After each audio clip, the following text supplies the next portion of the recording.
कुबलाश्व की कहानी। ये भी राजा राम के पूर्वजों में थे। कुबलाश्व काकुत्स्थ वंश के राजाओं में से एक थे। कुबलाश्व के पिता का नाम बृहदाश्व था।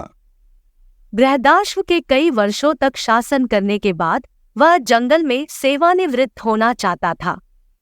इसलिए वह राज्य को अपने पुत्र कुबलाश्व को सौंपने के लिए तैयार था। लेकिन राजा बृहदाश्व के संकल्प के बारे में जानकर उतंक नामक एक ऋषि राजा से मिलने आए। उतंक ने राजा से कहा, अभी जंगल में मत जाओ।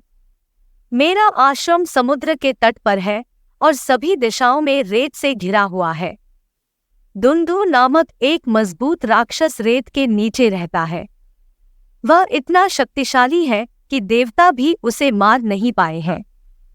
साल में एक बार धुंधु अपनी सांस छोड़ता है और इससे रेत और धूल का एक तूफानी बादल उठ जाता है। एक पूरे सप्ताह तक सूरज धूल में डूबा रहता है और पूरे सप्ताह धुंधु के सांस छोड़ने के परिणामस्वरूप भूकंप आते हैं। यह मेरे ध्यान तपस्या को परेशान कर रहा है और आप पहले धुंधु के बारे में कुछ किए बिना जंगल में नहीं जा सकते। केवल आप ही इसे मार सकते हैं। मैंने अपने तपस्या के परिणामस्वरूप बहुत शक्ति जमा की है और अगर आप धुंधु को मारते हैं तो मैं आपको यह दूंगा। बृहदाश्व ने उतंक से कहा कि मुझे को मारने की कोई आवश्यकता नहीं है।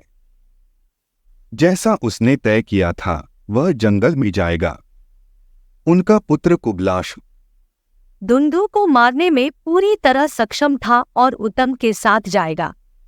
कुबलाश्व और उनके 100 बेटे समुद्र के तट पर गए जहां सारी रेत थी। कुबलाश्व ने अपने बेटों को खुदाई शुरू करने के लिए कहा ताकि वे धुंधु को ढूंढ सकें।